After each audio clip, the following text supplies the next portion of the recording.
Despite that, for years after, I believed I could move things with my mind.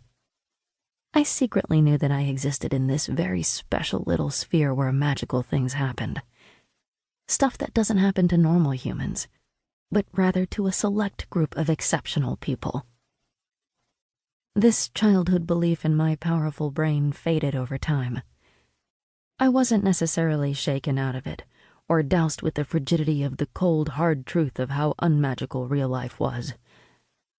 I just eased out of that stage of my life. But I never lost the belief that you could will something just by sticking to it, by being unwavering, by keeping your eyes on the prize. And by doing that, there was nothing you couldn't control about your own life. This was a crazy powerful tool to have at your disposal when you were 7 years old and had just lost your mother. My memories of the time right after my mom's death have grown hazy, but they always involve a version of my dad that only existed in those months. A shadow of himself. Someone who put me to bed, made dinner, and gave me the same amount of attention. But when he thought I wasn't looking, he was someone who sat in a chair for hours in the dark.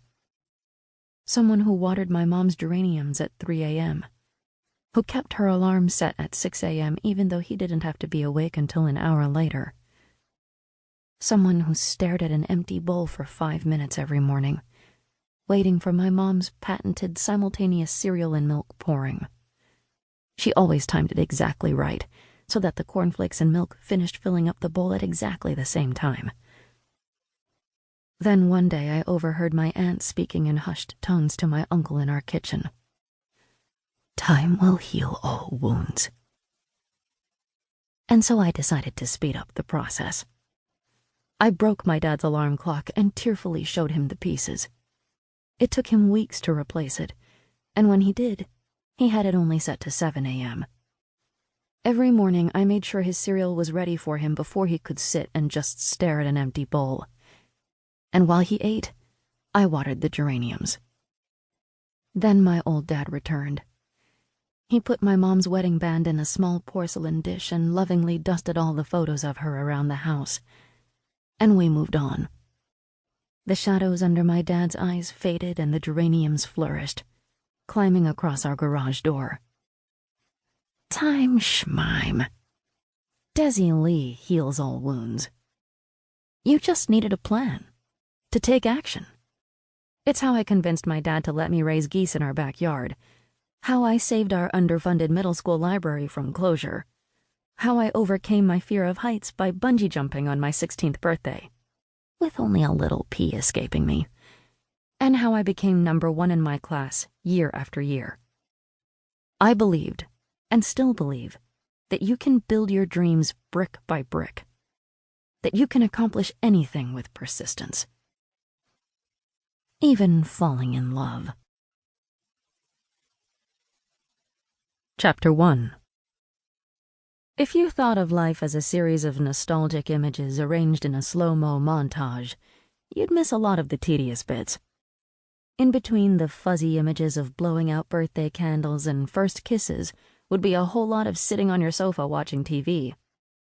Or doing homework. Or learning how to create the perfect beach wave for your hair with a flat iron. Or, in my case, overseeing yet another school event. Like the fall carnival. Add to that, some vomit. I gingerly tapped Andy Mason's back as he hurled into a recycling bin.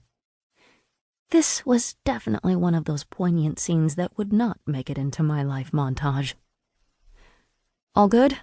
I asked the 6'4" tennis team captain as he straightened up. He wiped his mouth gingerly and nodded. "Thanks, Des," he said sheepishly. "No problem. But maybe don't go on the brain melter 3 times in a row."